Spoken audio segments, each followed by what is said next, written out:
Let's get ready to rumble!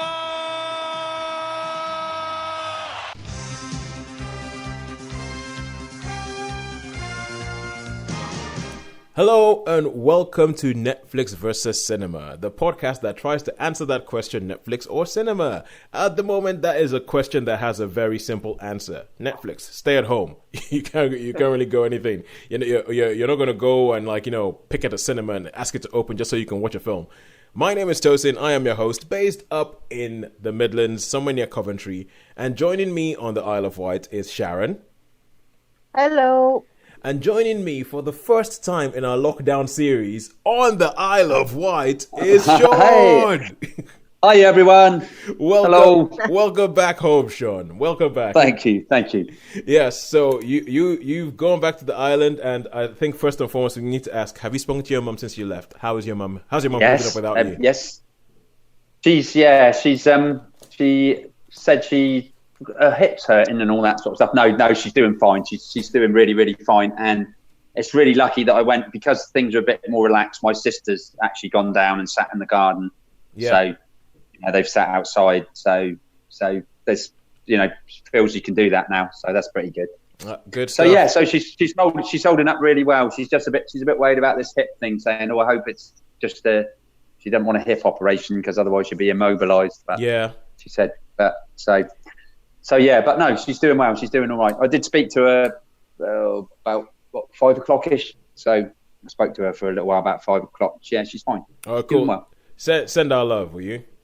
I will do. And I'll speak on behalf of all of our Netflix or cinema listeners. Send our love to your mum. Okay. I will. I'd say that. Yeah. Yeah, and I know that the sun's been out. You've been meeting up with people. I know that on Facebook I saw you met up with our good friend Joe, formerly of our podcasting team.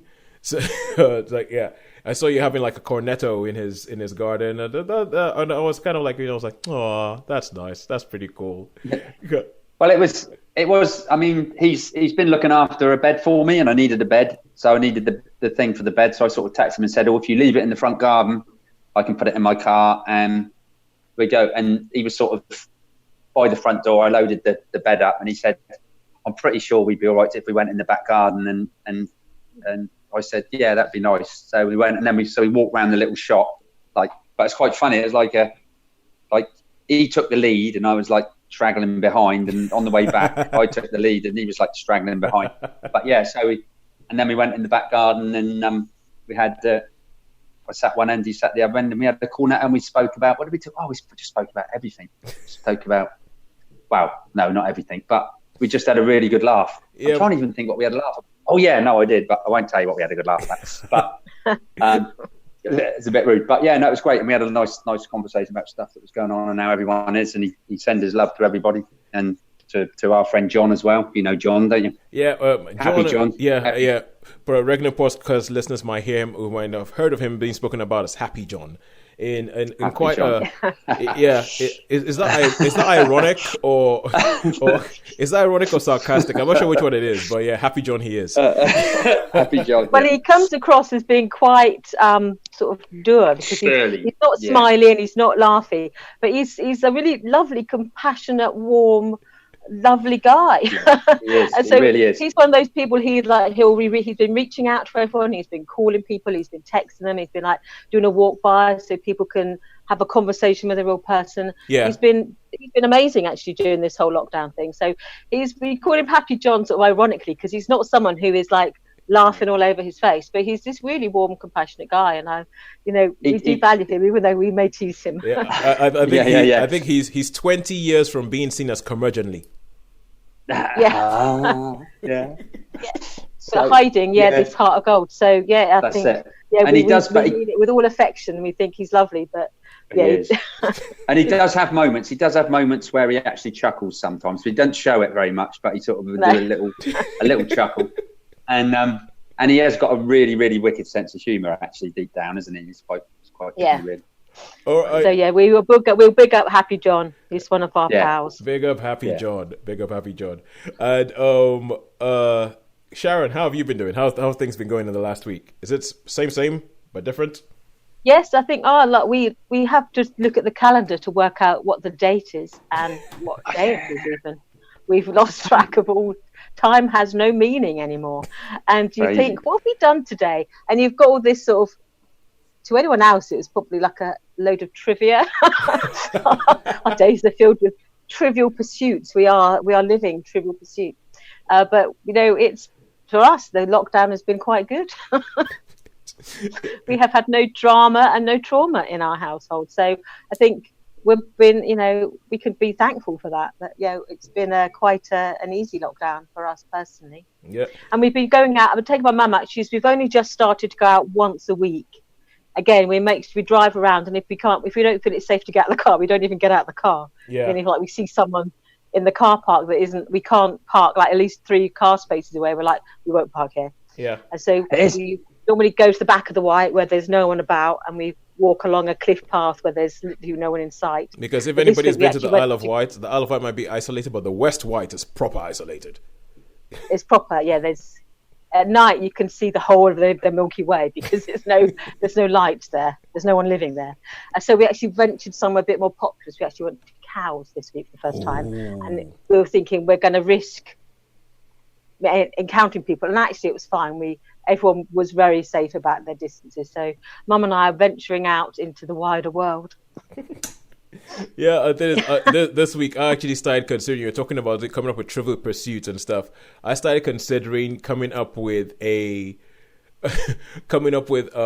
film quiz for my nephew and nieces that we could play over WhatsApp or something, or WhatsApp video. Because if you remember Yatish, who was on the show a couple of weeks ago, and whose kids watched Bill and Ted and gave us our youngest ever reviews of Bill and Ted on the show. Yeah. They have somehow gotten convinced that Uncle Tosin knows everything about film. So they have this. Not unreasonable assumption to make. No, I was going to say considerable knowledge of film. Hey, I don't care. I mean, if it makes me cool in their eyes, I am all for that. I'm all for kids thinking I'm awesome until they realize otherwise. And so I was thinking, I could come up with a quiz that we could play, because I've given them a challenge. I was like, if they can find something that I know nothing about, I've got to get them something. but I was also thinking about I was doing song lyrics from films, and I'll say one line and they have to sing the next lyric back at me. So that's kind of what's been taking up my time a bit. But that might be coming soon to a kid near you. But cool. All right. Yeah, now a couple of things last week that came from last week. So our sort of side game that we've been playing, which is because for anybody who's listening to you, I should explain what the heck happens on the show now. If you're listening to it for the first time and you're thinking Netflix versus cinema, you're thinking, hang on a second, how do they do Netflix versus cinema when cinemas are closed? Usually we do go watch 3 things on Netflix, 3 things on cinema, we weigh them up against each other, and then we take an average of the scores and we say, where have we had the better time this week? Who has the higher rating this week? Is it Netflix or cinema? And then that's who wins. So this time round, what we're going to do is we're going to have a little bit about our viewing practices in a lockdown. We're going to have a little bit about viewing practices in a lockdown. We're going to have then we'll have an interview where we're going to speak to somebody who's like a cinephile, a cinema lover, and talk to them a couple of interviews about them and about cinema, what they think about it and all that. And then we'll round up with some random stuff that we like, and it's fun for us listening, and hopefully it's not that painful for you to listen to. So, but one of the things that has come up is that Shaun started playing this game of what do people look like based on what they sound like. And we didn't do it last week. No, we didn't. We didn't do it. It was super fan Nina, and I was trying to figure out if that was because somehow, seeing as she's been hanging around the show since the beginning and like commenting and all that, whether we actually know what she looks. Well, I know what she looks like, but I was wondering whether you guys know what she looks like. So, is it just that you guys know what she looks like, or was it that I was just so out of it I forgot to ask us to play it? I don't know what she looks like. I think I know, but I'm not sure. Because she has liked a few of our posts, so I have seen her like Facebook thumbnail. Right. But okay. I haven't enlarged it, so I just think of her as like a little pixie. I would just think, dark hairs, dark eyes, but just a little dark pixie. Super bad, Nina. Dark hair, dark eyes, little pixie. Shaun, any second, any riposte? Well, I don't know. I just got the impression maybe she was a bit like your wife, really. I was thinking sort of similar to your wife, maybe. Okay, all right, okay, cool. For those who haven't met my wife, and would you want to describe that? It's just a really, really lovely, beautiful lady. Yeah, round about 5 foot tall, 5 foot nothing. About 5 foot tall, yeah. 5 foot nothing. So a little pixie then. Yeah. So about that height, but I would think about that height, same frame probably as Claudia, same. Describe her as huggable. I describe my wife as huggable. Okay.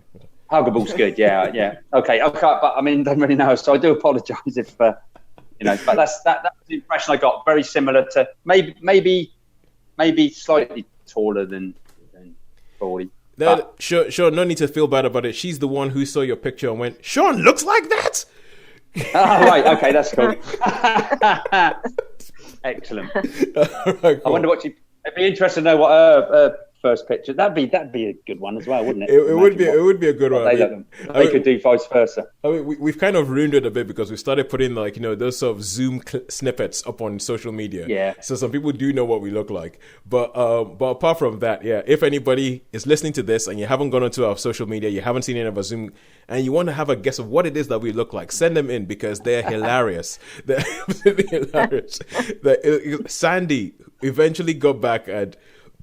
Because obviously Sandy was listening to the one that we did about what Patrick looks like, and she was cracking up. She had to get in touch with me and be like, "Oh my god, you guys!"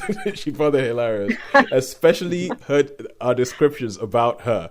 I mean, or your descriptions about her. She's quite hilarious. And also on the subject of people who look like other people, last week one of the things that we put up on social media was Shaun saying that from a certain angle when I was on Zoom last week with the sun shining on my face and everything like that, I looked a little bit like Brock Peters. I didn't know who Brock Peters was, to my shame. I went and looked it up. He was in To Kill a Mockingbird. He started opposite Gregory Peck To Kill a Mockingbird. He ended up in Star Trek and later on in life. And Shaun, I have to say, that's one good-looking guy. Brock Peters was one. He was one good-looking man. I'm saying that. So I'll take it. I will take it. Oh, good.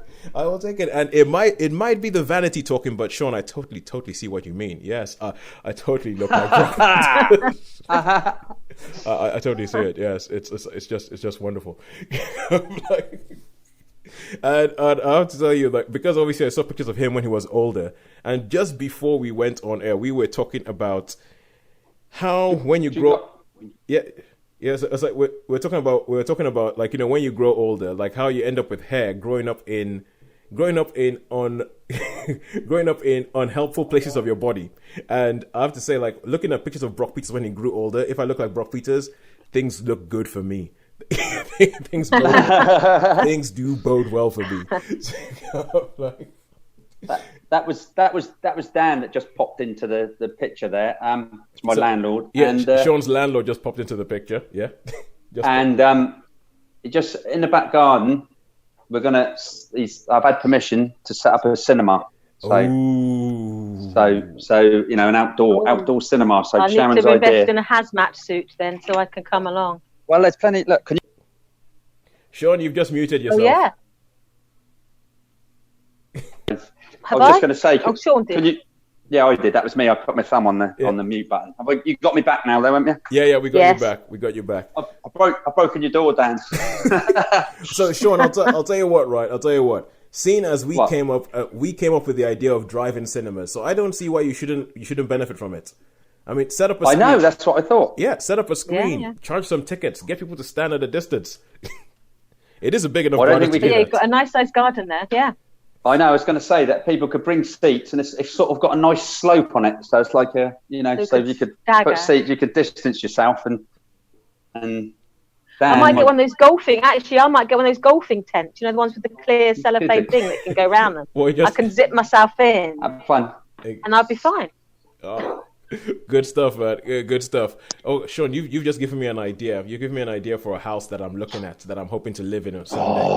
It has a big long garden. It has a big long garden. Yeah, that could be something else. I just thought I was talking, and it's sort of got a slant. It sort of goes up at the garden, and all he needed was a screen. Yeah, he's got a HD projector. Yep. So perfect. It's just a sound Sounds thing. I promising. don't. Yeah, It's yeah. the sound thing. I don't know, but There's ways. So yeah, so. There's ways of doing that, but we'll have to. But yeah, there's a Bluetooth. Never mind. Okay, Tosin. Never mind. That Yeah, could work, sorry, that could work. sorry. So the first one is if you can get down as well, you can stay with. You can bring because I mean my room. I got a spare futon thing, so I'll keep on the couch. You guys can have that room. And when we have our first cinema showing, we'll have Happy John, Sharon, obviously. Perhaps we'll invite Joe. Perhaps Toes come down. Yeah. I mean, Yeah. sounds like a plan. Okay, so When things get better. when things get better and we're allowed in each other's houses. So now we have to move on to an actual bit where we actually talk about film or TV or something So this is the designated Netflix bit of the show. This is the designated bit where we talk about what it is we have been watching recently, what we're watching on streaming sites, and what we think about them. Anything from you, two of you? Yes. John. Yeah. Well, okay. I watched one. You go on then, Shaun. Okay. Sharon, go. Okay, I have seen the series on Netflix, White Lines. Oh yeah, I've been seen a thumbnail for that. What is that about? In the top 10, starts off with like a murder mystery. A woman, a body is found in the Alameda Desert where they film all the Good, the Bad, and the Ugly films. Ooh. And they found a body in there after a flash flood in the desert, and it uncovers this partially mummified body. And when he is pulled out and they examine him, they realise he's a DJ that went missing in the mid-90s. He was part of the rave scene in Ibiza, and he went missing and he's never been heard of again. People thought he cleared off to Goa and just disappeared into like a drug haze somewhere. And then his sister turns up to find out basically what happened to him. And then she follows basically his footsteps back to Ibiza, where he was a very popular rave DJ. And she meets up with basically the people who are involved in his disappearance, his best friends. There was this two rival like crime gangs who run the city and the people who work for them. So over sort of, I think it's 8 or 10 episodes, you follow her footsteps as she tries to work out what happened to her brother. Ooh. And then you get flashbacks to her brother and then the 90s rave scene in Ibiza. So it's got a bit of everything in it. So it's a murder mystery thrown in with some sort of rave 90s nostalgia. But there's plenty of drugs use, hence the White Lines. They were involved in the drug scene then and now. There's lots of violence in it. There's some gruesome moments. There's some shocks and thrills. So yeah, I thought it was a good thing. Not something I would normally be drawn to. It's something I would tend to go like, no, not for me. I wasn't into the rave scene. I wasn't into going to Ibiza or any of those things. So that sort of passed me by largely in the 90s. But I thought it was an interesting premise, so I've got time. So I sat and watched that over a couple of evenings. So yeah, I thought it was worth a visit. So it's kind of like an amateur detective kind of thing. Yes, that's what it starts off as, but then it goes twisting off in really some strange directions. There's some really weird stuff going on in the lives of some of these people, and these red herrings are thrown at you from every direction. Sometimes you don't know what's real, whether it's a drug-induced fake memory, whether it's all a bit mad. So it's quite an extraordinary, bonkers thing. So to say it's like a murder mystery makes it sound a little bit Miss Marple when it is nothing like that at all. It's Miss Marple high on, psychotropic drugs. Miss Marple for the 90s. Yes. So how many stars would you give it?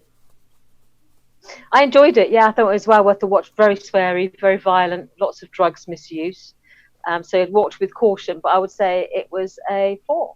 It certainly kept me watching it the whole way through, and I came back to finish it off, very, very quickly. So I would say, yeah, it was well worth checking that out. It's not my normal fare. It's an evidence of my advancing years that I've started having thoughts like, what the night, because when you talk about it, essentially setting it in the 90s, in the rave scene of the 90s, it sounds like it's almost kind of like a historical drama. And I'm like, how is that history? How is that and I'm like, that was only, oh my God. that was like 25 years ago. I know, it's mad. That was like 25 years. Oh my, how do I remember 25 years ago? exactly. But Because when I think 25 years ago, I think 1984, and you think, no, 25 years ago was the mid 90s. Yeah. So this is set there mid to late 90s. So it's a generation ago. Oh, that is crazy. That oh man, there's people alive now that were not born when that was set. That is crazy. Yes. Anyway, Shaun, take our minds off it. You were about to say something else. I was going to say something else. I did. I watched.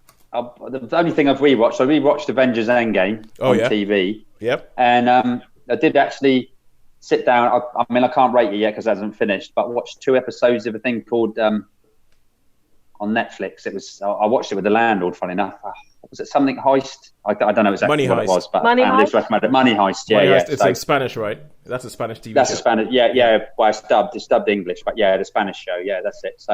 So I sat in the front room, but apart from that, I've been listening to spaghetti western music, and what have I done? I don't know, really. Not a lot, really. Oh yeah, made beds and beds, moved house from Bournemouth to the Isle of Wight. Yeah, probably got onto a very slow ferry that was maybe not on time.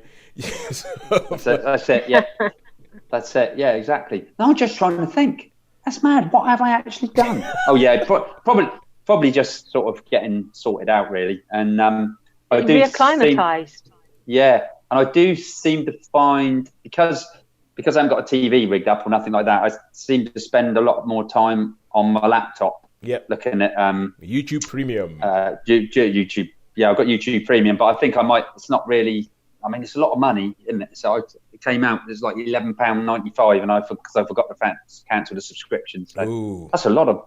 That's big bucks. That's how they always get you. You get your free month, and then you always forget that date when you join. I thought it was the 20th. I thought it was the 27th of May, but it was the 26th. And when I went on there, it had already happened. So I got another month. So never mind. All right. So talking about things that rewatching stuff and talking about Avengers Endgame. So with Yatta, who I was just talking about, he said that he found all 9 X-Men films online for 29 quid. And he was asking whether it was a good deal. And I was like, my knee-jerk reaction is no, because the recent X-Men films have not been that good. So I essentially went through each one of them bit by bit and went, okay, that one was good. Does that include Logan? I don't think it included Logan, because with Logan, there's 10. That's right, because that sort of was a sideways, it's a alternative thing. I mean, to be honest with you, the history of the X-Men universe and the timeline in the X-Men universe is madness, and you will go mad trying to figure out if this thing's supposed to, because it doesn't link up. Because he started watching the first X-Men movie, and I was like, and he was talking about bits at the beginning, so I decided to start watching the first X-Men movie again, which was right at the beginning of the superhero craze that we have. I actually ended up saying, essentially Blade showed the studios that superhero movies could be profitable. X-Men showed them that they could be blockbusters, and Spider-Man showed them that they could dominate. And I just and I also said that in the background, Kevin Feige just sat down and took notes. The first X-Men movie, it holds up. It actually seriously does hold up. I think that's the best one, the first one. I think the second one, Hugh Jackman as Logan. Yeah, the second one, X-Men 2. And I have is my favorite one. The Nightcrawler attack sequence in the White House at the beginning of the film. Yes, still holds up. It still holds up. But I was watching the first X-Men. I was watching it, so I essentially started watching it. And it was one of these things where if I watch a film before, I don't really like watching it again. But I was trying to do something in the background and just go, oh yeah, I forgot it starts off in a concentration camp. And oh yeah, the bit with Wolverine and Rogue in the snow. And oh yeah, oh man. And especially because of what's going on in America at the moment. And you're talking about, there's this whole bit where you have the Congress and they're trying to decide whether mutants are evil or not, and I'm like, oh my god, this is actually kind of topical. And so I was like, it held us. I did that, but I've also watched a film on Netflix called The Lovebirds, which stars it stars Issa Rae and what's his name? Oh good lord, I'm blanking. He was in the Big Sick. Kumail Nanjiani. Oh, I know. Yes. Kumail Nanjiani. So it stars Kumail Nanjiani and Issa Rae, who you might know better from TV shows like Insecure and stuff. And it's essentially, so Shaun, you've seen Queen and Slim. Yeah. The premise of this film is pretty much like, what if Queen and Slim was a comedy? Oh wow! Really? That's pretty much what the premise is, and it is essentially these two people. When you first meet them, they've had a one-night stand, but they come out and they like each other, so they spend the day together, and then it jumps to 4 years later, and 4 years later, their relationship is a little bit like, it's not all romantic, and it's not all like, a rom-com, and then they sort of like getting up each other the wrong way and all that, and when they go out one night to go for a dinner party. And then, bless you, Shaun. Thank you. Yeah, I tried to stop that. It was going to be a loud one. Yeah. And so they go out one night to go for a dinner party, and when they leave the house, they run over somebody in a car by mistake, but the person gets on his bike and rides off, and then someone comes to the car and goes, I'm a cop, I'm chasing somebody, I need to commandeer your vehicle, gets in the car with them, drives along after this person on the motorbike, and they're thinking, oh yeah, we're part of the policeman, and then this policeman runs this person over, and then backs up over the person and runs this person over on the ground a couple of times, and then leaves. Wow. And so people come up and go, oh my God, you killed this guy. And because of some stuff, they end up thinking that, oh my God, because he's Pakistani, she's black, they're like, there's no way we're going to be believed. The policemen are going to like totally get us. And then it becomes this whole, and as only happens in films, they decide the only way to get out of this is if we follow the clues, we figure out who it was that guy was and why he killed this other person, and then we can hand that guy into the police, and then we'll be fine, we'll be scot-free. And that's the basic premise. That's the basic premise of the film. And then it goes into like a sort of 1980s, like, odd couple sort of comedy, like, like Another 48 Hours or something like that, where they're running around trying to figure the whole thing out. And you have a whole bunch of different things that happen. That there's a bit where it's like Eyes Wide Shut, there's a bit where it's like something else, and it's one of those films where you think, oh, that bit is like that bit is like in that film, that bit is in that film, and it suffers from one of the things I really don't like. When you're watching a film and you can tell that there's a lot of scenes that have been improvised. Oh yeah. Yes. You can tell that there's a lot of films scenes that that be improvised, because they go on, and you can see that they just had these two people together who are funny, and they just said, keep coming up with stuff. You say this. So imagine if you said that, and then you said that. And you can say that it's improvised. And because it's improvised, the scenes end up going on for a little bit too long. I was watching it with my wife, and she couldn't put her finger on what it was, but she was like, are you enjoying this? I was like, it's not that good. and she was like, yeah. And so we finished watching it because it's less than 90 minutes. The film's less than 90 minutes, so it's not that big a deal. But it was kind of like, yeah, see that's going there, see that's going there, and then that's going to happen. And guess what? They're going to get back together in the end and realize, you know what? Maybe there is a spark in their lives. And oh yeah. So it feels like it was a bit of.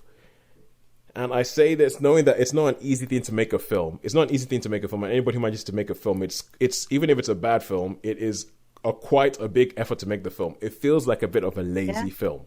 That it feels like they didn't do everything that they could to make it funny. They were just like, let's get funny people who have been funny in other things, put them together, and something funny is bound to happen.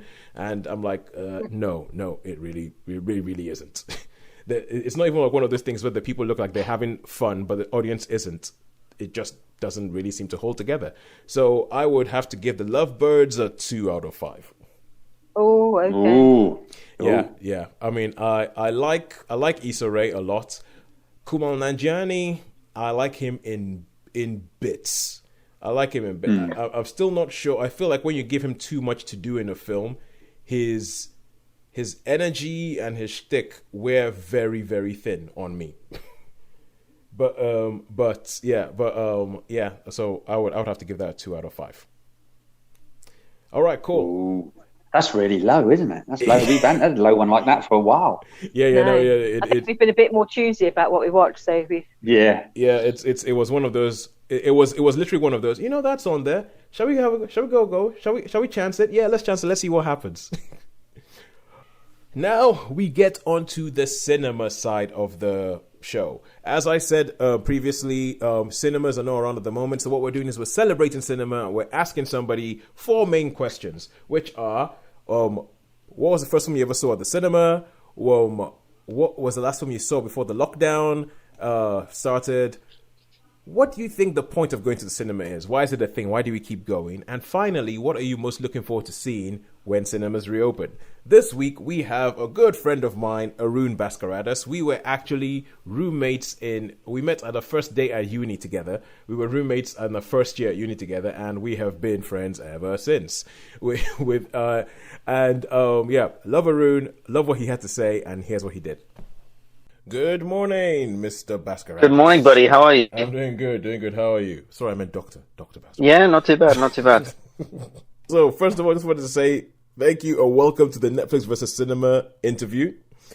Thank you. Yes, thank you very much. I don't know how you're doing, but I've been doing a push-up challenge with a group of friends. My tennis club has recently reopened, so I've been there 2 days in a row. So my body now aches, and it was an effort to actually roll out of bed this morning. Very interesting. How many push-ups can you do?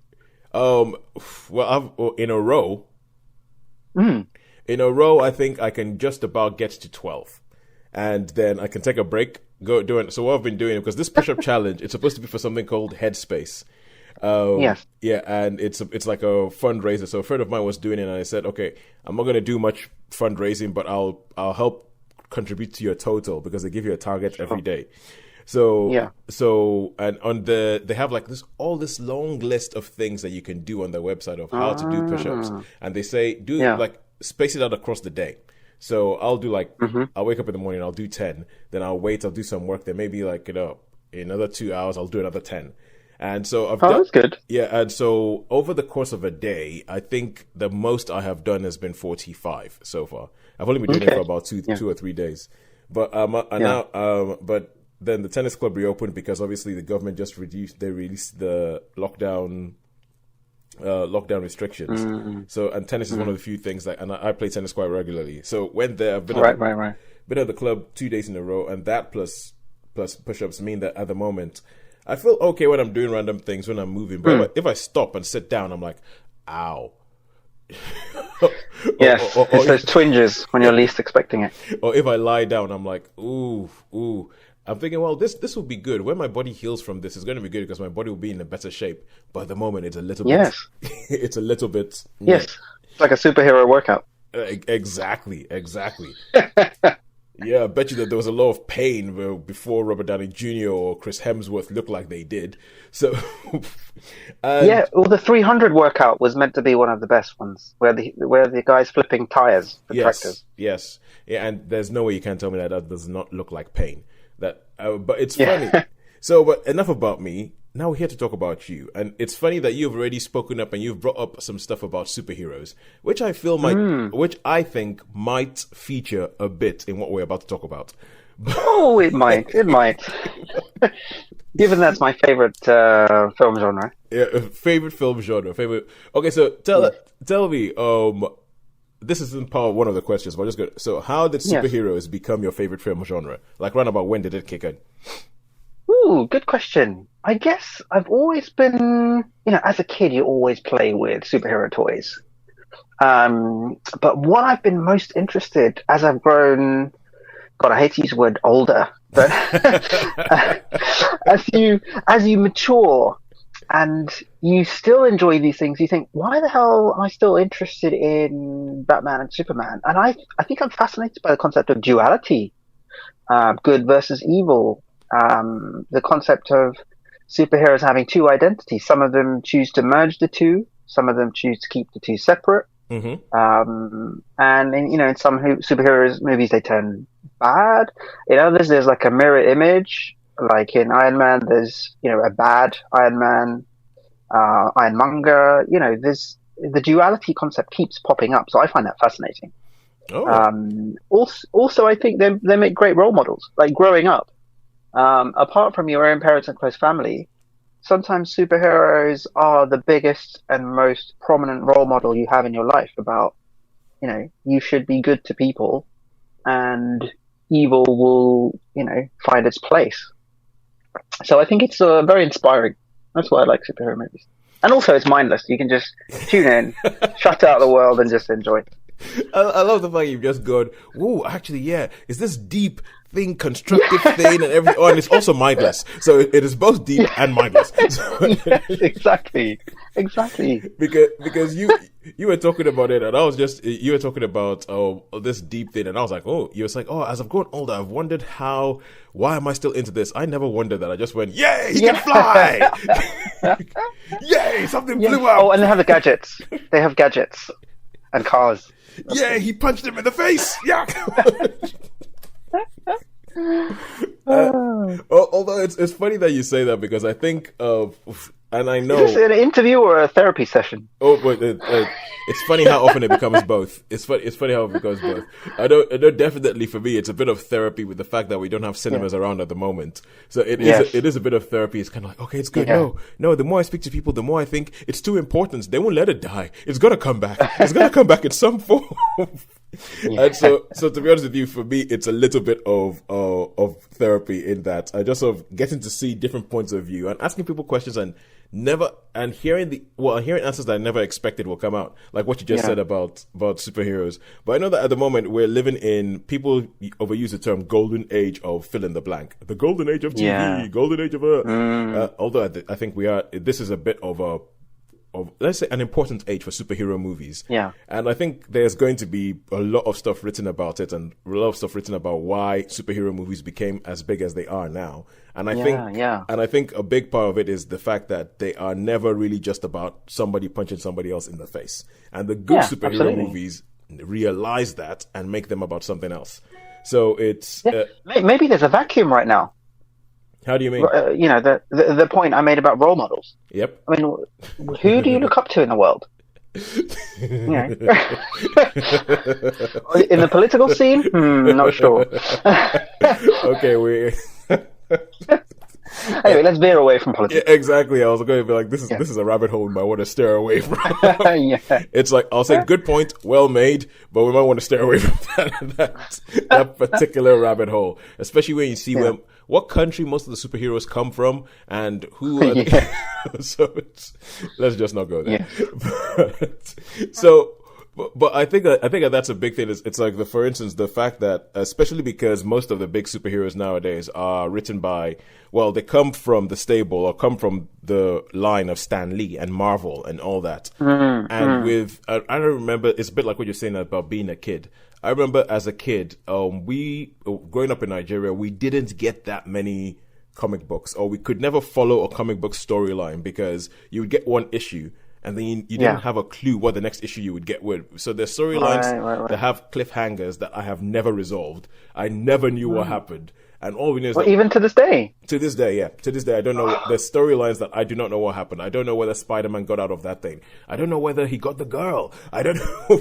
So, but the funny thing is that with us, we always had this thing where even at a young age, we sort of noticed that there was a difference between DC and Marvel. In that Marvel, and we couldn't put a finger on it. We couldn't sit down and tell you, obviously, this is blah, blah, blah. But we had the term called sufferhead, which literally means like, sufferhead. So it's like, when we said that most Marvel superheroes are sufferheads in that they would suffer. That things would happen and and it wouldn't all be peachy for them. They wouldn't just save the girl at the end of the day and go off into the sunset. But Spider-Man, who was like, the big Marvel one, he would do everything he can to save the city, save loads of people's lives, but then he'll be late for a date and his girlfriend would dump him.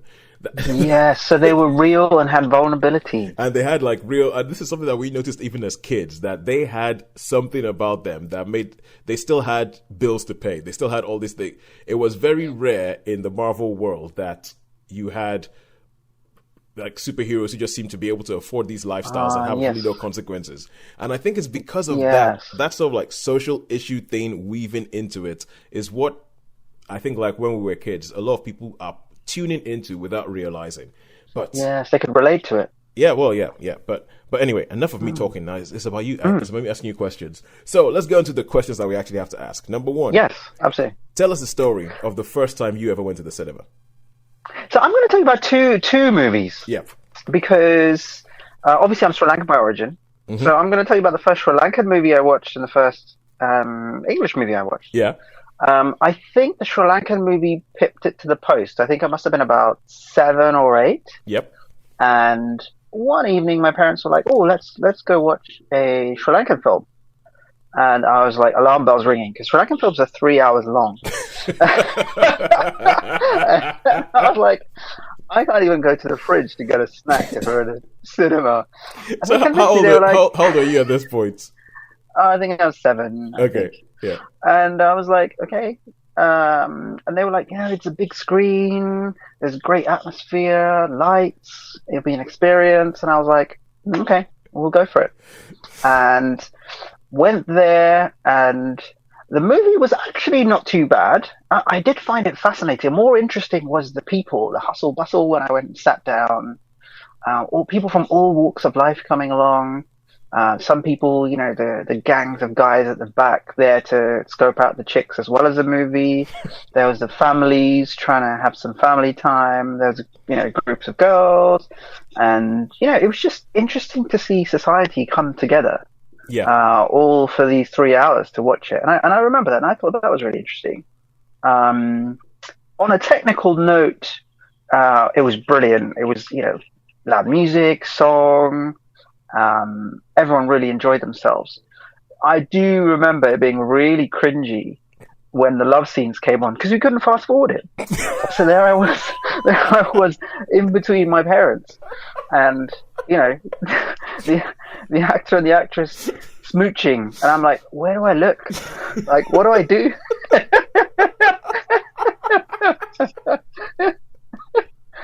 And that was the worst part of it. The best part was, normally my parents fast forward the fight scenes, and they couldn't. So I was like, all right, I can see the blood spattering on the camera. You know, I was able to really appreciate those moments. Yeah, it was a long 3 hours. They had an intermission, which was like, wow, people getting up to go to the loo and get ice cream and stuff like that. So that was really cool. And then not too many more love scenes, which was good. Do you remember what film it was? It was, I remember the actor, it was Kamal Hassan. He is one of the famous South Indian actors. And I can't remember the title. I must ask my parents. Yeah. I'll let you know later if I remember what it was, but I wouldn't advise you to go watch it. better left unsaid. Okay, so what's his name again? Kumar? Kamal Hassan. Oh, Kamal. Yes. Hassan. Yes. I'm gonna have to go look this guy up now. Yes. So that was his one. The first ever English movie I watched was Gladiator. In the cinema? Again, yes, I know it's late. I was about 11, I think, and my friend Damien said, "Oh, there's this great Russell Crowe film coming out, Ridley Scott film coming out, and we need to go see it." And I'd never been to the cinema with my friends. Until secondary school, so that was the first time, and I was like, no, I'll just wait for it to come out on TV. And he said, no, Aroon, this is one you have to see in the cinema. You just won't get that experience ever again in your life. And I was like, surely it can't be that good. And to this day, it's one of my favorite films, and I'm so glad I was convinced to go. The cinematography was out of its world for those days. Yeah. Again, seeing the fights, the action on the big screen was amazing. The music's really moving. Hans Zimmer's brilliant, as always. And you really feel the music in your body as you're watching it. So, yeah, epic movie. So glad it was my first one I saw at cinema. And, yeah, it's been imprinted on my mind ever since. You just wouldn't have felt the same if you just watched it on a small screen. Certainly not on your mobile phone in bed, half asleep. Well, no. I guess that's okay if you've already had the big screen thing, and then you can watch it on your phone and go, you know what, I want to see this on the big screen. Yeah, go back. yeah. I guess that would work. That would work. Oh, so wait, no, actually, Gladiator was released in 2000. Yes. So you couldn't have been 11 in 2000. 18. I don't know, it's all blending into one. Maybe I saw an early version of it, Tosin. It's like Gladiator was actually released 8 years beforehand, but someone sat on it. Don't fact check this too much, okay? Okay, so Gladiator sort of like kicks you. So you see Gladiator in the cinemas. So when after you saw that in the cinema, when was it? How soon was it before you go back into the cinema to actually see another film? Again, I think it was uni. Basically, when you're at secondary school, you have a bit of a cash flow problem. So you can't just go down to the cinema and watch whatever you want. So it's very rare I went to the cinema. But once I was at uni, I went, once a month. It helped massively that you went to the same university as me. Imperial had their own kind of student cinema. Yeah, that is where we met. Yeah, you didn't have to break the bank to go watch a movie. Yeah, that is true. That was helpful. Yeah. And then it's just escapism, really. All right. Okay. And so Gladiator, first English film you saw in the cinema, and kicked off or would you say, from what you're saying, it sounds like it sort of kicked off a bit of a love of the experience. Yeah, absolutely. Okay. The only thing I have worried about in terms of cinema is the cost sometimes, and I don't want to put a mute point on it, but suddenly an experience can turn into a very pricey one if you take your kids and popcorn and hot dogs. Yeah. And you think, "Oh, should I have just watched this at home?" But sometimes that's what you want because it is a day out and it's chilled.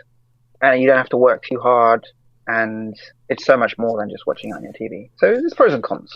Everything in life is balanced, right? It is. That is one of the main sort of problems that we've been discussing. One of the main issues that we've been discussing on Netflix or cinema, because especially people with kids, they go, "Oh, for goodness sake, I spent like about £100 to go see." The Trolls movie, and I hate it. And they come out thinking that was not worth £100. So it's and it is that we say that it's just easier to just watch something at home. It's a problem that we find, and it is something like the episode of the podcast that has gone up this week that we're talking.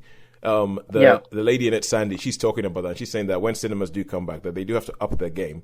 And by upping their game, she doesn't mean go more expensive, because she doesn't going more expensive is not it. It's about the experience and what you can give people. And there's got to be a way of giving people an experience without putting out a price that makes them go, "Oh no, forget that. It's prohibitive." Yeah. So, all right, let's move on with the rest of our questions. What was the last film? What was the last film you caught at the cinema before the lockdown? Oh, the last film, easy. That was Sonic the Hedgehog. And it was an accidental gem. Yeah. Because my kids were like, "Oh, let's go watch Sonic," and I was like, "Okay." We have the computer game. I hadn't even watched the trailer. Normally, I always check the trailer. I check Rotten Tomatoes, and I think, okay, this is gonna be okay, or avoid like the plague. And I didn't even check it. I was like, you know what? They've, I haven't gone anywhere with them. Let's just go. Let's just get some hot dogs. That's dinner sorted. We'll just go there, sit down. They won't be fighting. There'll be something on screen. That'll take them nicely up to bedtime. Fabulous. Perfect end to the day. So we went there, and it was an unexpected surprise. Like Jim Carrey popped up on the screen as Dr. Eggman. And I didn't even know he was in it. And I was like, he was great. I loved it. So yeah, really enjoyed that. Yeah, so Sonic the Hedgehog is surprisingly good, isn't it? Yeah. And I loved the backstory in terms of the fact that they had to spend billions to redraw Sonic just for the fans. And I thought, that's true dedication to the fans. Well, okay, fine. I think you look at it through the romantic eyes. I look at it through the sort of cynical eyes, which is that they released you're talking about how they released the first trailer, and it blew up because everyone was like, "What? What have you done to Sonic? He looks like some weird mutant kind of he looks like a victim of bad plastic surgery." Yeah. It looks that's awful. People said all sorts of stuff about it, but to be honest with you, I didn't notice until I actually looked at pictures of what Sonic actually looks like from the games, and I was like, "Oh yeah, it does look weird." Yeah. And I think what happened is that the film studio saw the reaction and went, "Guys, we're going to lose a heck of a lot of money if we release the film like this." Yes. So they were like, "Take it back, redesign this thing, give the people what they want because then we might make some money. I actually don't know how much money it made in the end, but it did end up being like but I think I agree with you. The backstory is fascinating as to what happened in the background in Sonic and how Jeff Fowler, the director, had to come online and go, all right, guys, we've heard your complaints and we're going to go back to the drawing board. Yeah. I think we'll see more of this. I think we'll see more of a relationship between filmmakers and the audience. And maybe, we'll get to decide the storylines and, I don't know how it's going to go, but there's going to be a lot more of that, I think. Sometimes it can work, but there have been some areas in which that has definitely not worked. Like the film Snakes on a Plane. The film Snakes on the Plane. So apparently Samuel L. Jackson decided to be in this film. We've been talking about film in the last episode of the podcast. We were talking about film titles and how film titles have gotten worse as the years have gone on, and how there's some titles that you hear and you just go, "That's a straight to TV Channel 5 movie on a Saturday afternoon." And there's some titles that you hear and you go, "Oh my god, that's amazing." And Snakes on the Plane was Samuel L. Jackson saw the title and went, "I'm going to be in that film," before he even read the script.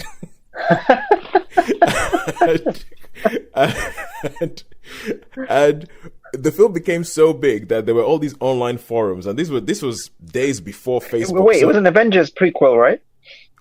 Snakes on a Plane. I'm just kidding. No, but honestly, so in the days before Facebook and most of the social media that we know now, I think maybe MySpace was around at that time. There were all these forums, and people started talking about all the things they wanted to see in the film. And like for instance, Samuel L. Jackson's line in the film is, "I'm sick of this mother snakes on this mother plane."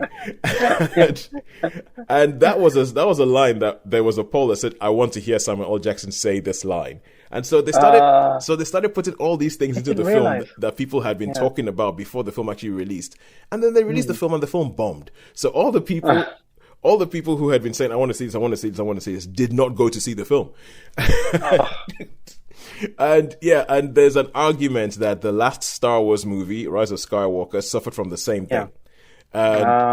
Which means that you ended up you ended up without a whole, there was essentially a whole ecosystem that needed to be there for this thing to flourish, and they didn't because they were just shoving in things that they thought fans wanted to see. That's my personal thing. Got it. And it meant that it didn't work. Yeah. It didn't quite work. But anyway, let's move on to something else, because I promised you half an hour, and I want to make sure that we don't end up going over too much. No problem. Yeah. Also, podcast is getting too long. So, why do you love going to the cinema? As in, why do you think cinema is a thing? Obviously, everyone is going to say the word experience, and I'm not going to be any different. For me, right now, at this stage of my life, it's about my kids. It's about spending special time together, and it's so much more memorable. Sitting in front of the TV is not the same. It becomes an event. You go somewhere, you don't have to try too hard. You enjoy it, and you can go catch a meal afterwards. And I don't know, it just sticks in the mind better, and you get more out of it. So I don't think there's a more beautiful way of putting it. I'm not very eloquent when it comes to this, but it's just the experience. Okay, so with that, you were talking about making a day of it. Compare taking them to a film to taking them to a theater production or something like that. Would you put those on the same level, or is there a difference? Good question. Theater production. This may be controversial, but I'm not the biggest fan of theater. Okay. Because I actually get distracted by the fact that there are real people on the stage. And I start wondering about how are they standing there that long, or don't they get bored doing this every night? And I can't unthink that they're there. Whereas with a film, I know, it's a movie. We can switch off reality and enjoy the movie for what it is. So for you, it's all about the escapism, and theater is just too real. It's too in my real. life. It's too in my face. It's unpredictable. Something could go wrong. Didn't the ceiling collapse or something in some theatre production? Well, that could happen at a cinema as well. Yeah. That has happened. That has happened in some places. Yeah. That's all right. Cool. Good stuff. And now, what are you most looking forward to seeing when cinemas reopen? I think I may have alluded to this before, but now I'm on this superhero train ride. Yeah. I don't think I can not watch what's in store. Yeah. There's a lot of sequels in the pipeline. Doctor Strange 2, Black Panther 2. I am gagging to find out what happens next. Yeah. I'm also cautious because I don't know how it's going to look in a post-Stark world for that genre in particular. Okay. But I still think there's a lot of excitement. For anybody who hasn't watched Avengers Endgame now and you just heard that, it is you have yourself to blame. If you haven't watched it, what are you doing on a podcast about film? Like go to the theater or something. Yeah. That's going to be my new insult. Okay, yeah. So you're interested to see what happens post Endgame in a post Endgame world. Yeah, I have a challenge. I don't think so. This is a challenge, and I want to be proved wrong. I don't think the Marvel Cinematic Universe can do better than their first phase. Yep. It's going to be very hard to live up to, and I'm therefore setting my expectations appropriately. But I am positive that they will still continue in the same epic storylines and fun movies to watch. I think we touched on this a few weeks ago when we had a casual chat. Yep. I just found the Marvel movies so much more fun to watch than other superhero movies. Mm-hmm. You know, if you look at Thor Ragnarok, in the opening scene, Thor is spinning around and it's supposed to be a scary moment. And then he turns it into comedy. And, you know, we're intelligent people. We get that he's in a precarious situation, but we can see the funny side of it. And I love moments like that where the filmmakers treat the audience with some respect and say, look, you know, we can have a laugh about it as well as tell the story. So yeah. Yeah, I would agree with you on that. I mean, as I was saying, talking about being a Marvel fanboy. I mean, I've been a comic book fanboy not my whole life, but a long time, and and also always seen like the difference because the big comic book houses have always been Marvel and DC, and seeing the way that they come up with and and I always thought, quite frankly, that the Marvel comic books, because they always had that human element, as I was saying earlier, they lend themselves more to a good storyline or a good film or good characters. They lend themselves a lot more to it. The DC sort of like DC seems wooden. Yeah, exactly.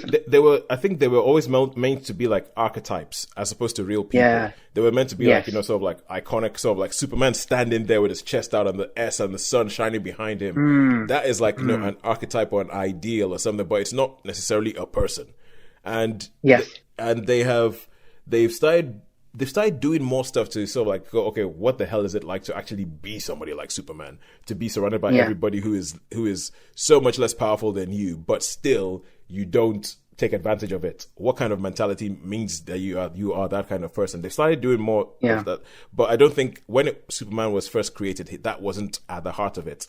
I think because he was created, I think in the 30s, and I think the world was different for what they needed then. Most of the Marvel things, I think, were created more towards the 70s, and by then they had started. But I think it lends itself to more. So I agree with you that going forward, it's going to be interesting to see what they do, because they never lose sight of the people at the heart of the films in the Marvel movies, which is something that I think makes them work. And when I was just talking about, you were saying about people getting to decide what they see on screen. And how it's been done really badly in something like, Snakes of the Plane kind of shot themselves in the foot with it. I think The Rise of Skywalker, I don't know, and they won't say it. They will not come out and say, we listened to the fans and then we decided to change a whole bunch of things from where things were going in The Last Jedi, which I think was a good direction. But I know they won't come out and say, but I think that's what happened. And but in Endgame, you could find that there were bits where there were things that fans had been yelling about for years, but they did not put them in a film until it made sense from a story point of view to put it in a film. Right. And can you give me an example? Captain America and Mjolnir. Ah, yes, yes, yes. Oh, what a great moment. Exactly What a that. great moment when the audience cheered. Yeah. Like, you'll never get that sitting in your living room. Yeah, exactly. You see, like everybody says that. Everybody says that. And but personally, that was a moment that I personally, when I first saw it, didn't like. But it's Yeah. but it's a moment that, and I've heard the screenwriters talking about it, and they would ask themselves, is this just fan service or does this make sense for the story? And they were like, it makes Yeah. sense. They were like, you know what, it makes sense for the story, number one, and number two, it is fan service. And as long as it makes Yeah. sense for the story, it's worth it. So it's Yeah. so things like that, and it's but I agree with you. I mean, when I asked her that question on the podcast as to what are the things that I'm most looking forward to, it was the Marvel slate. I want to see how Marvel handle things post Endgame. Yes. I trust these guys because I feel like there have been many moments where they could have made a bad decision and they could have destroyed Yeah. the whole thing, and they instead, I'm like, Yeah. oh no, they made the right decision. I agree with that. Yes, carry on, Kevin Feige. These guys have colored my last decade. You know, amongst the humdrum of normal life, Yeah. they've added so much interest and color and, you know, dreams to what's been going on. So yeah, I agree. It'll be fascinating to see what happens. All right, okay. So finally, finally, let's end on the superhero note. Oh, yeah. You sent me a message, and while we're talking about prepping for this interview and all, and you said Yes. something about how you couldn't believe that paraphrasing, that there was a time when Batman was it for you, and you couldn't believe Yes. that something had happened to shift Batman off that pedestal and Yes, replace him with a whole bunch exactly. of. So yeah, tell me a little bit about that. So growing up, Marvel was quieter, I found, in the mainstream sort of media. It was always DC. It was always Batman, Superman, and I had a much stronger affinity for Batman. I loved the gadgets. I loved his quiet composure, the way he thought through stuff. And, you know, as a kid, you're always looking for role models, like I said, and an identity. And I thought, okay, here's a smart guy who does the right thing. And I thought that was how you had to be. And then suddenly, Iron Man popped on the big screen, and I was like, oh my God, you can do the right thing and have fun and make mistakes. And suddenly you think, okay, you don't have to be this perfect person. You can come into life with all your vulnerabilities, insecurities, and do the best you can and be honest with who you are. I mean, that was a breath of fresh air and that actually parallels so much of our lives, that we try and be someone we're not, or all aspects of our life don't align. Yeah. But actually, Iron Man is a great role model. He is not afraid to show who he is, what he cares about, and he's not hiding behind anything. And if all of us live more authentic lives as a result of learning from the big screen, then, you know, great. And you thought you were just watching a man in an iron suit punch people. Look at There that. is so much. Every time I watch a movie with my kids now ask me, they say, Uppa's dad in Sri Lanka, in Tamil, they go, Uppa, Yeah. what's the lesson from this movie? And I'm like, oh, what do you think? So we try and pick out something from each movie we watch Seriously? to carry forward. Yeah. So they actually you ask know- you what's the lesson from the film? Yeah. Oh no, you're going to set me up on a whole other track now. Okay, what?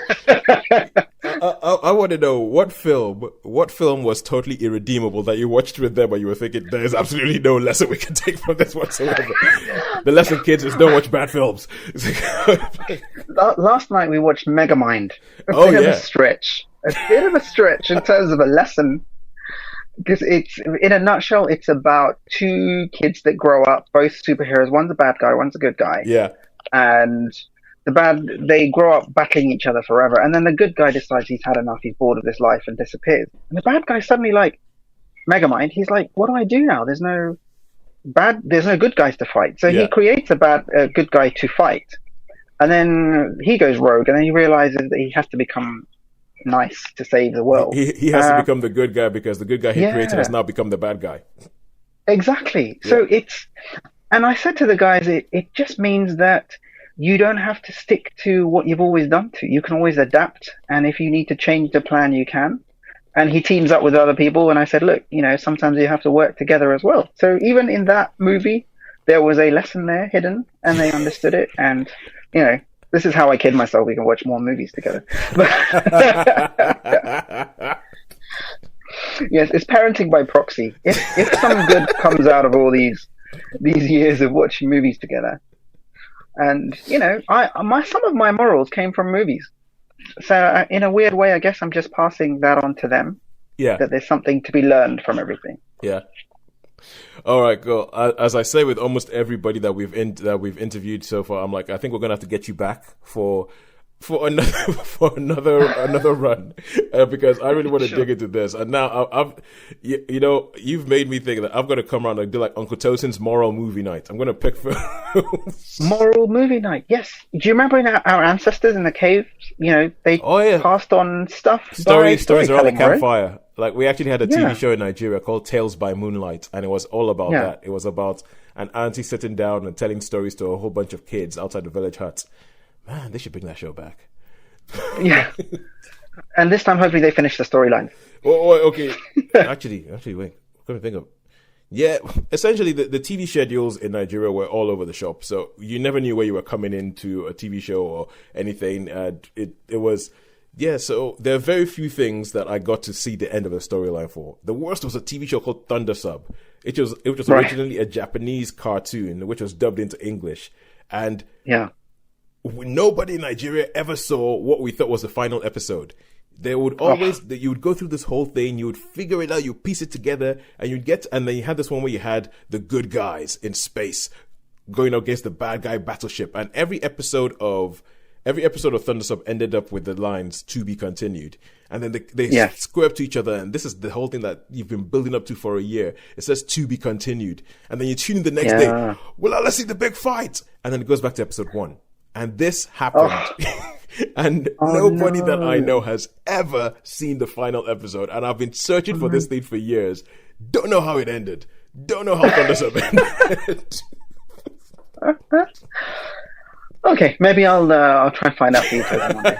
Thank you very much. Thank you. As you might hear the pain in my voice, but you might hear the pain in my voice. Yeah, thank you very much. That'll be much appreciated. If you can find out how Thunder Sub ended in the English dub, because the Japanese dub is there and it was called something different, but the storyline changes because obviously on American kids TV you can have people get killed, but Japanese kids TV seems to have no problem with it.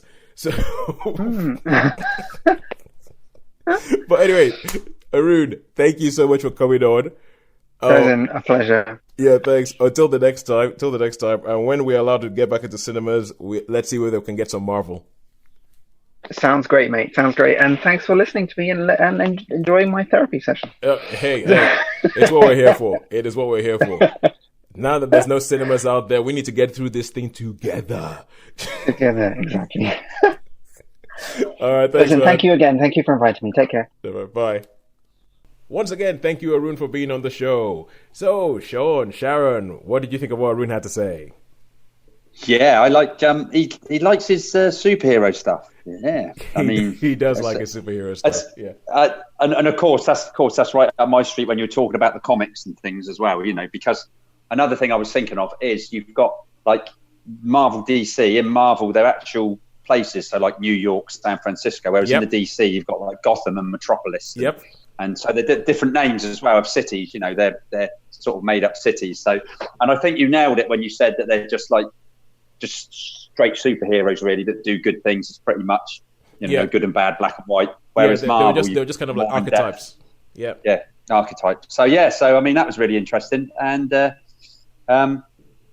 he sounds a really, really educated man. Actually, to be fair, he sounds very, very educated. Well, let's say he is an orthopedic surgeon. Yes. So, yes. I guess. Yeah, I'll say he's an orthopedic surgeon who models himself after Tony Stark. So. Yeah, I can see why they would appeal. Why those movies would appeal? Because he did mention Iron Man, didn't he? Yeah, he mentioned Iron Man a couple of times. Yeah, a couple of times. Yeah. And that was it was a thing where I think for him it was always Batman, and I think it's you might get a little bit about the kind of person Aroon is, because you see that the people who he identified with was Batman, and then Batman was usurped by Iron Man, and these are all multi-billionaire sort of playboy type people who have a side business in doing good. So it tells you a little bit about who Aroon is.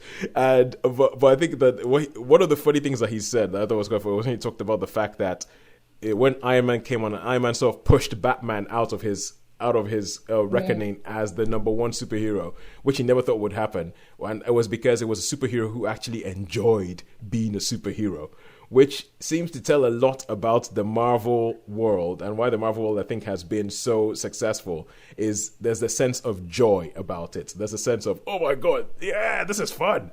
And as opposed to, no, you're a superhero and everything is dark and people are terrible and you have to be even more terrible to beat the terrible people who are there on the streets and all that. So anyway, Sharon, I thought you had something. Yes, he certainly picked up that he likes his superhero films. Yes, I mean, I have to. My confession is I haven't seen any of the Iron Man films. I've seen all of the Avengers films and a couple of the side shoots of the Marvel universe, but I haven't seen them all by any means. So yeah, it's interesting to hear how someone who's obviously grown up and developed this sort of passion for a particular genre, and how they've allowed that to evolve in time. Because I know some people who have an enthusiasm for anything, they're quite jealous of that and they don't want it to actually grow up and change. And the fact that he's accepted that, how he perceives these things and how the characters have matured and how he's matured with them and how he's responded to that, and he's accepted these other entries into his sort of fandom is really good, I think, because it shows that you are prepared to grow with it. That some people, they hold on to this passion, don't they, with both hands, and they don't want anything to sully it, intrude on that, or to come into that. The fact that he's been able to say, okay, actually I release Batman and I embrace something new I think it's really good. I just like that. Yeah, I think it's funny you say that, because there is something about it's something that I've said about the MCU for a long time, and I think, Shaun, I might have told you this before, but like every time there was a period where, by the time Marvel got to the Avengers, I think Avengers was really when you thought, okay, these guys are cooking with gas. And then almost every other film that came on after that, because it happens with the comics. The comics always build this world, and they build this thing, and they raise the stakes, and they raise the stakes, and they raise the stakes, and then it gets to a point where it just becomes so unwieldy, it becomes so stupid, it sort of like falls down under the weight of its own thing, and then the only thing that they can do is burn it all down and start again. And so every like probably 2 decades or so, they reboot the entire comic universe. They just restart, and they can't accept that people learn from anything that they've experiences they've gone through, because they become complicated. When they start off with this sort of pure, they're like young actors often, and they start off with this sort of upright, straightforward vision. It's all absolutes. This is our vision. This is right. This is wrong. There's no deviating from that. And then they go through all these horrible experiences, and they don't want that character to change. They don't want them to respond to any of their experiences. They want to be exactly the same characters they were in the first film. And that's the thing. That's the thing that comes. Well, I've been talking about the comics, and the comics always got unwieldy. And so in the films, I always used to watch all the Marvel movies scared for the moment when they would become unwieldy. I would watch them and I'll be like, okay. I remember going to Doctor Strange, and I was thinking, oh, this might be the moment. This might be the moment where they mess it up. And I came out of going, oh my God, they didn't mess it up. And I would went into Captain America Civil War going, this might be the moment where they mess it up. And I remember coming out of, it was either Winter Soldier or Civil War. And I remember the thought in my head was, talking about, holding on to things tightly from like your childhood. But the thought in my head was, oh my God, these guys, they're looking after my childhood. They're not messing it up. They're not throwing it away. But they're allowing it to grow as well. I mean, one of the characters I think of particularly is like Thor. You see Thor in the first Thor film, he is a cartoon character, isn't he? He's perfect, his specimen of manhood. He's got the hair's perfect. Yeah, he's a buffoon. His life is seemingly, and it's all just there. And then when you see him, the last time you met him, he's put on weight, he's got the beard, his world fell apart, and you can see that in that character. That his world fell apart. So the biggest thing in his life is not going to be his weight, and it's not going to be. He's lost everything. Yeah. And he holds himself responsible for lots of things. So it shows in that character that he has been allowed to mature and to fall apart.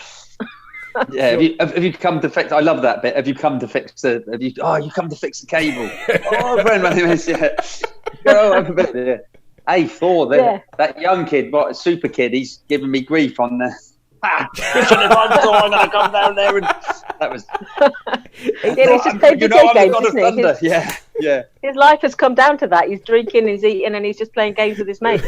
He's got no purpose. But to get from there to where he started off, that's to me, in a cinema universe, is extraordinary. Yeah. You just don't see that, do you, in cinema? Yeah, and I think one of the things that Aroon said that I loved was how he gets a lot of his morals from those things. Like, and when he said that, knowing him as I do, I was like, oh, all of a sudden he makes a lot more sense. But he gets a lot of, and I love the fact where he talks about whenever he watches one of these things with his kids, it's always like, I think he called this surrogate parenting. He was kind of like, right, so what is the moral? What's the moral that we got from this today, kids? And they're like, that's amazing. I think. Don't try and snap half the world out of existence. That's it, son. That's right, son. Don't ever try and snap half the world out of existence. We used to do those sort of things at Sunday school where we'd ask the children, what is this about? And they'd look at you and they'd go, Jesus. And you think, so his children are probably thinking, and then I've got this answer here somewhere. If it's Sunday school, they just say, it's got. I don't know what the answer is, but let's just say Jesus. It's got to be Jesus. It's got to be Jesus. And I get the feeling that they're saying, what's the moral in this? Good guys win. That'll do. Oh no, but it is funny. It did make me think. When I have kids, I've got to use that. It's like, you're gonna watch all the films that I agree with. There you go. Watch the Blues Brothers. Ignore the bits where they swear, because I never realized they swore in this film until I was 17. Even though I've watched the film my whole life, I never noticed that. I thought it was a family film. Never noticed any of the swear words. And it's like, and one final thing, as when he talks about the first film he went to see in the cinema, and he says that he thinks that it was probably a Tamil film. Then it was, and this goes back. And 3 hours long. Yes. Yeah, 3 hours long. As they do in that part of the world. It's sort of like the Tamil Lawrence of Arabia or something. It's like, Sri Lankan movie. No, you see, now that's the thing. A 3-hour movie in Bollywood, for instance, that isn't even Lawrence of Arabia. That is just normal. I guess Tamil films are similar to the Bollywood films, are they? I think that they would have similarities. Yes, they would have similarities. Because Bollywood, I think Bollywood was the big cinema. Bollywood was the big cinema machine in that area that sort of determined what a lot of the cinema around it ended up looking like. The same way that like Hollywood ends up determining what a lot of cinema, even in Europe, looks like. And the same way, like, for better or worse, Nollywood determined what a lot of West African cinema looked like. So, and it's, but when he talks about that, and I think it's this is the bit of the show, and this is the bit of the show, I think, where we've relegated our sort of, amateur philosophical musings as to what is the nature of cinema, why the silver screen.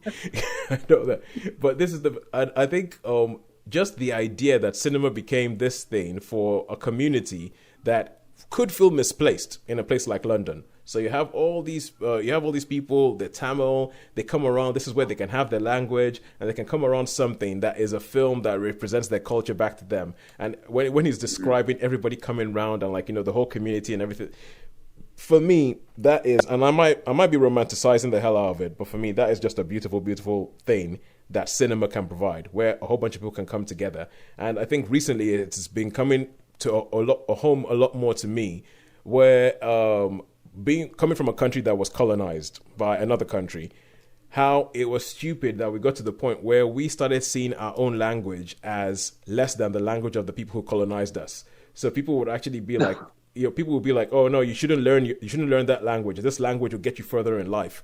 And the idea that there's still a place where you can come together, you can have a film with all of its cheesiness, with all of its over-the-topness, with all of its 3-hoursness, and have that language that everybody can come together. I'm like, yes, thank you. Power of cinema, quite excellently done. Thank you very much. Right. Yeah, and I think and on that soapbox, I will stop talking and let someone else say something.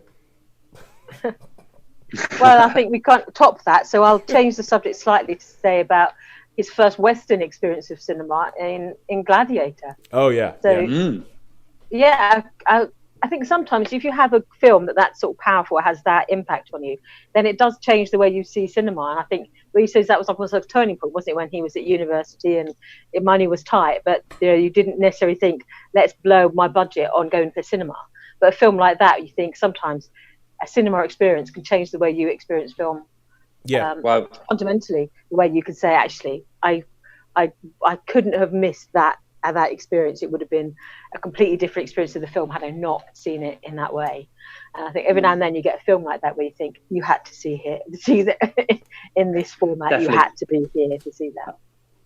And it's like it comes back to like with me seeing The Warlord. I think it had such an impact on me, even being incredibly young.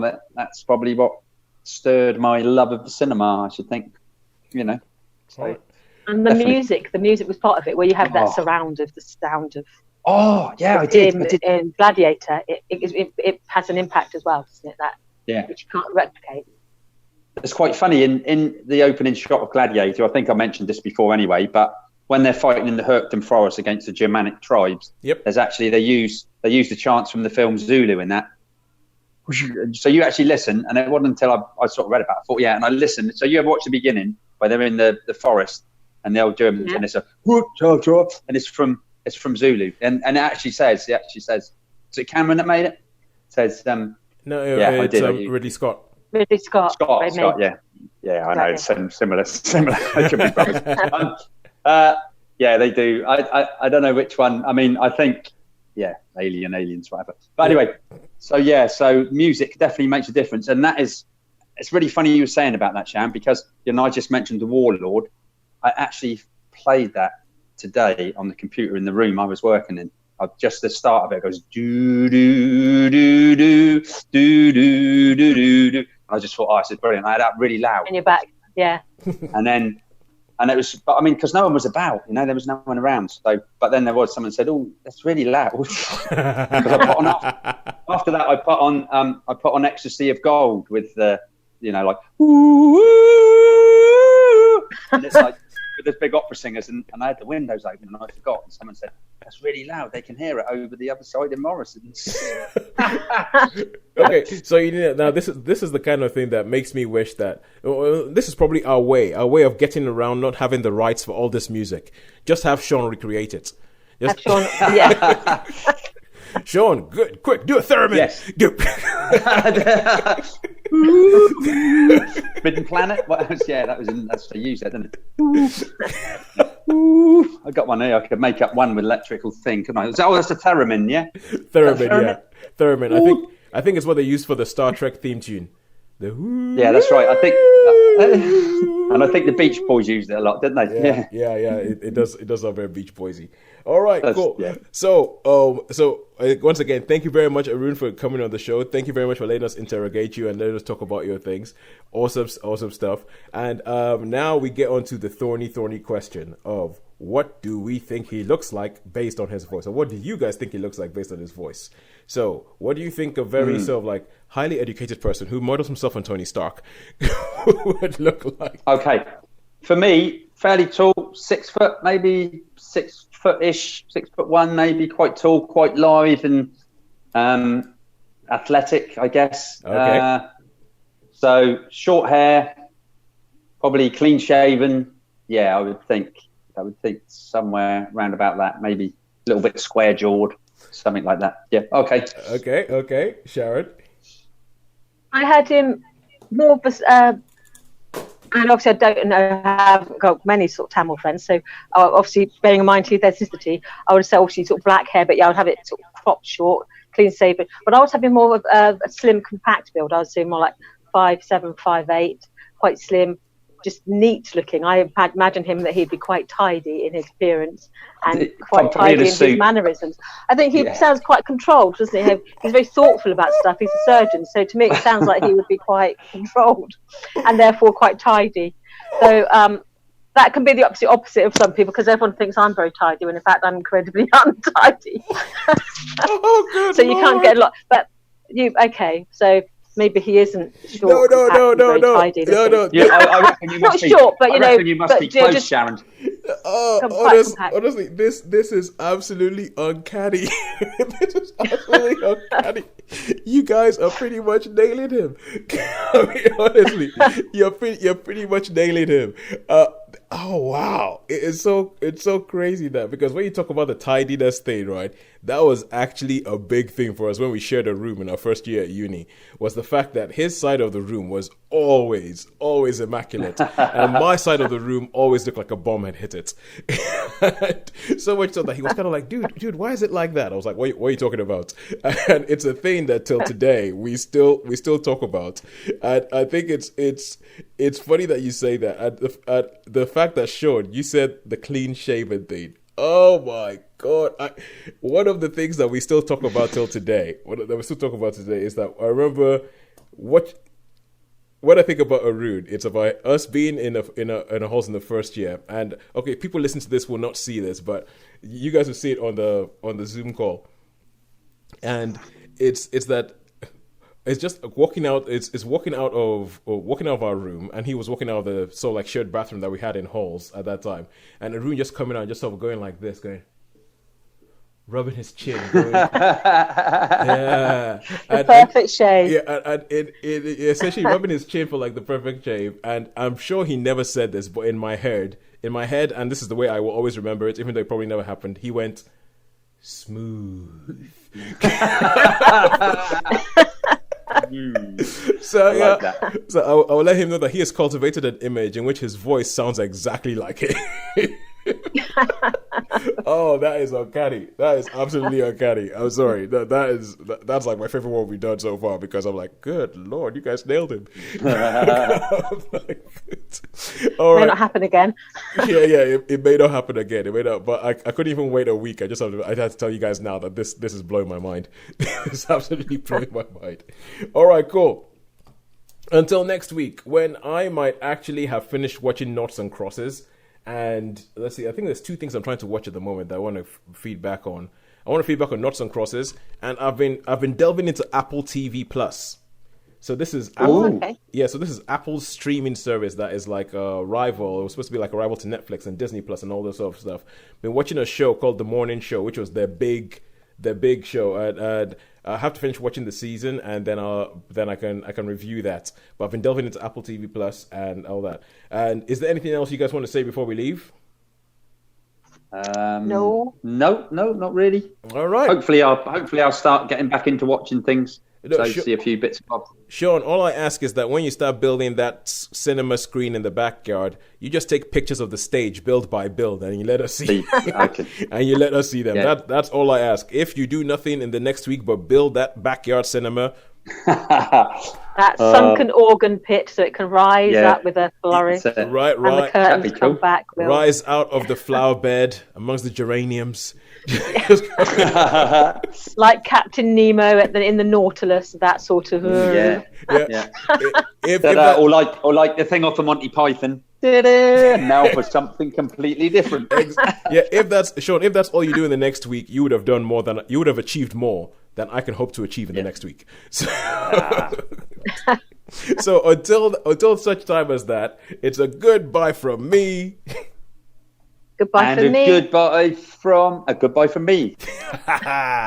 We will see you guys next week. Thank you for listening.